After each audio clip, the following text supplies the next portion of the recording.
안녕하세요. 결혼은 현실이다의 수다입니다. 오늘은 결혼 후에 양가 부모님의 요구사항을 어디까지 들어드려야 하는가라는 주제로 좀 이야기를 해보려고 하는데요. 이 영상을 보시는 분들 중에 결혼하지 않으신 분들, 지금은 연애 기간이신 분들, 앞으로 연애하실 분들이라면 정말로 강력 추천드리고 싶은 건 좋은 곳 같이 가서 데이트하시는 것도 좋고 맛있는 맛집 가서 맛있는 거 드시는 것도 너무 좋은데, 연애 기간 때 정말로 이 사람과 결혼을 할 거라고 생각하신다면 결혼하신 선배들의 이야기를 좀 많이 들어보시고, 결혼 관련 프로그램도 많이 보시고, 유튜브 영상도 많이 보셔서 결혼 생활을 하게 되면 이러이러한 일들도 있을 수 있다는데 너는 그 부분에 대해서 어떻게 생각해? 라는 깊은 대화를 좀 많이 나누셨으면 좋겠습니다. 그 이야기를 하다가 다투는 경우도 생기실 수 있습니다. 그리고 이야기를 나누다 보니 정말로 이 사람하고 나랑 너무 다르네 라는 부분들을 발견하실 수도 있습니다. 그렇다면 그 깊은 대화를 계속 이어가시고 정말로 계속 이야기하다 보니 너무 다르다라고 생각하신다면 저는 조심스럽게 이별을 하시는 것도 좀 추천을 드리겠습니다.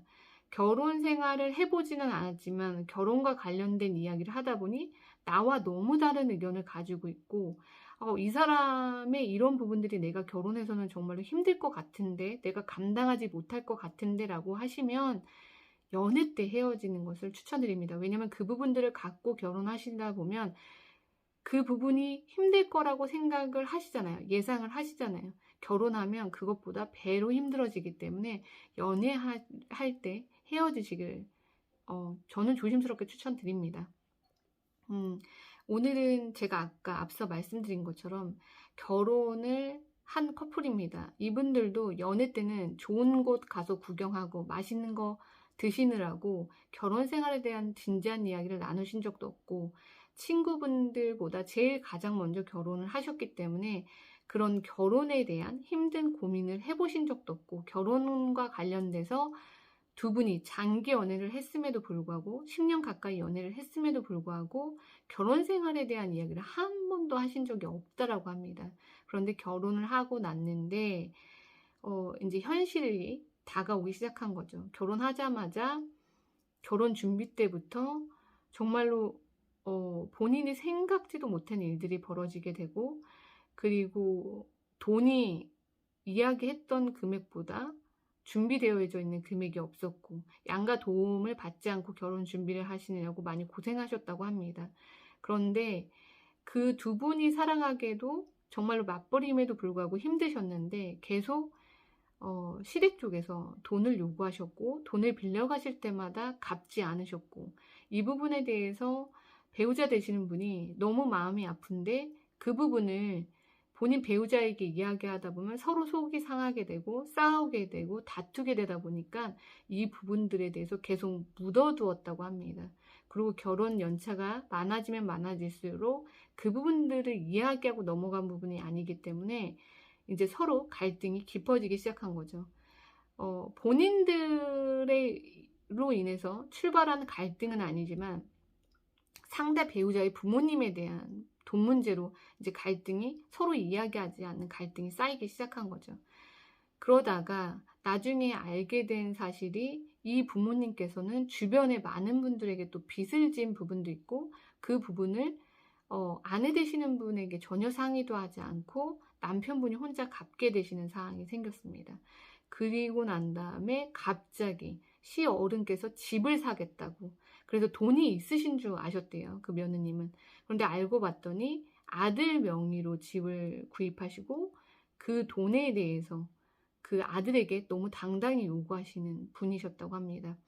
이분들도 정말로 본인들이 스스로 양가 도움 없이 본인의 집도 못 구하시면서 전월세를 살다가 사시는 분인데, 갑자기 시어른께서 본인은 집을 사야 되겠다고, 지금 시기가 집 사기 딱 좋은 시기라고 사셨다고 합니다. 그런데 돈이 있는 줄 알았는데 돈도 없이 빚을 지고 상의 없이 아들 명의로 집을 구매하시고, 그 나머지 인테리어비나 그 집에 대한 담보 대출이나 이자를 이 남편분이 갚고 계신다는 것을 이 아내 되시는 분이 나중에 통장 대출 이자를 보고 아시게 된 겁니다. 이렇게 돼서 이분들은 끝내 이혼을 하셨어요. 이 부분에 대해서 많이 아내분이 참고 참으시다가 마지막에는 남편분께 이야기를 하셨다고 합니다.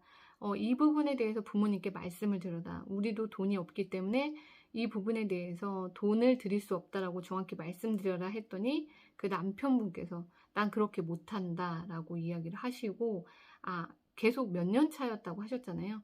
그 부분에 대해서 계속 이야기가 늦게 나누기도 했지만 이 부분에 대한 갈등이 너무 심했던 부분들이어서 이 부분의 반복적인 부분을 기다리다 지쳐서 이 아내분이 이제 그 가정을 내려놓게 된 사연입니다. 이처럼 이 아내 되신 분의 이야기를 들어보니 뭐 아프신 경우라던가 아니면 급해서 어떤 이 돈을 갚지 않으면 집안에 무슨 일이 일어나게 된다면 그 부분에 대해서는 이해가 되지만, 굳이 집을 현 시점에서 돈을 들여가면서 빚까지 지면서 살 필요가 없는데 부모님이 요구하셨기 때문에 그 집을 일방적으로 사시고 아들 명의로 사시고 그 아드님이 그 집값을 갚는 부분에 대해서 어떤 부분도 며느님과 상의하신 적도 없고 그 남편 되시는 분도 며느님과 상의하신 적이 없으시다고 하더라고요. 만약에 여러분들께서 그 아내 되시는 분의 입장이라면 어떨까요? 이처럼 결혼 후에 그 부모님께서, 양가 부모님께서 요구하시는 사항을 어디까지 들어줘야 된다는 거는 부부가 먼저 상의가 이루어져야 되는 부분이라고 저는 생각합니다. 그런데 그 부분에 대해서 상의하지도 않고 결혼한 아드님의 명의로 집을 사고 그 돈을 아드님이 갚는다?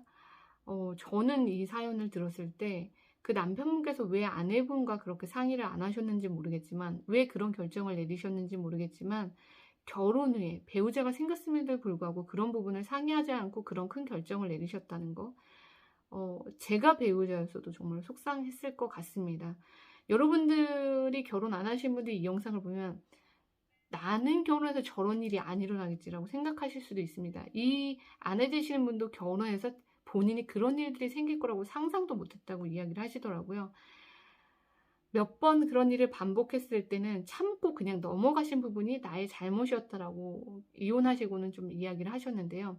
어떤 부부 사이에 문제가 있었을 때는 그때그때 다툼을 피하지 마시고 그 부분에 대해서 끝까지 이야기를 나누시고 그 갈등 부분을 해결하셔야 이렇게 나중에 큰 후폭풍이 일어나지 않을 수 있다는 겁니다. 그리고 결혼 후에 이렇게 부모님들이 예상치도 못한 요구사항을 했을 때 그 부분은 반드시 부부가 상의를 해서 그 부분을 결정하고 그 부분들을 진행해야 되는 게 맞지 않나라는 생각을 해봅니다. 이 영상을 보시는 분들 중에 이런 사연과 비슷한 이야기를 가지고 살아가시는 부부들도 많이 계실 거라고 생각합니다. 이 부분에 대해서는 정말로 부부가 함께 이야기를 진지하게 나누셔야 된다고 생각합니다. 이 부분이 넘어갔으니까 괜찮아 라고 생각하지 마시고, 이 부분에 대해서 그 남편분 같은 입장이 있으신 분들께서는 왜 이렇게 결정할 수밖에 없었는지 앞뒤 사정을 이야기하지 않으시면 그 부부의 갈등은 더 심해지지 않을까라는 생각이 듭니다. 헤어지고 난 다음에, 이혼하고 난 다음에, 가정이 깨지고 난 다음에 후회하지 마시고, 부부는요, 작은 것 하나도 상의를 하고 결정을 해야 한다고 저는 생각을 하거든요. 그래서 이런 작은 것 하나하나 결정하지 않고 혼자서 결정을 해버리시는 배우자분들이 계시다면 이 영상을 보시고 좀 본인의 선택했던 순간순간들을 다시 한번 생각해 보시는 시간이 되시기를 추천드리고, 이런 문제로 가정이 깨지는 가정들이 없으시길 응원드리겠습니다.